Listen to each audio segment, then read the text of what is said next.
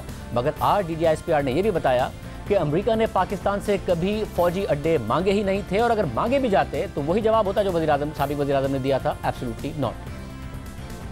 Out going prime minister بار بار یہ اعلان کرتے رہے ہیں کہ امریکہ نے ہم سے فوجی اڈے مانگے ہیں، ہم فوجی اڈے نہیں دیں گے، اور ایبسلیوٹلی ناٹ کا انہوں نے نعرہ بھی لگایا تھا. کیا اس حوالے سے واقعی ایسی کوئی سچویشن تھی کہ امریکہ نے فوجی اڈے مانگے تھے؟ دیکھیے میرے خیال میں پرائم منسٹر صاحب سے ایک انٹرویو میں کسی نے یہ پوچھا تھا کہ اگر آپ سے یہ مانگے جائیں تو انہوں نے کہا تھا کہ ایبسلیوٹلی ناٹ، اور اگر مانگے جاتے اڈے تو فوج کا بھی یہی موقف ہوتا. اصل یہ ہے کہ انہوں نے مانگے بھی نہیں، فوجی اڈوں کا کسی لیول پہ مطالبہ بھی نہیں کیا گیا، لیکن جیسا پرائم منسٹر صاحب نے کہا وہی موقف فوج کا بھی ہوتا. یہ بھی عمران خان کے بیانیے کی نفی ہے، کیونکہ ایک انٹرویو کے اپنے جواب کو بنیاد بنا کر عمران خان مسلسل یہ دعویٰ کرتے رہے ہیں کہ انہوں نے امریکہ کو ایبسلیوٹلی ناٹ کہا. اگر میرا پیسہ باہر ہو، میرے بھی جائیدادیں باہر ہوں، میں کبھی امریکہ کو ایبسلیوٹلی ناٹ نہ کہہ سکتا. اس بات کی بھی نفی ہو گئی. کل ہی پشاور کے جلسے میں سابق وزیر اعظم عمران خان نے کہا تھا کہ اداروں سے پوچھتا ہوں کہ کیا تمہارا نیوکلیئر پروگرام ان کے ہاتھ میں محفوظ ہے. جس سازش کے تحت ان کو حکومت دلوائی گئی، میں اپنے سارے اداروں سے پوچھتا ہوں کہ کیا تمہارا جو نیوکلیئر پروگرام ہے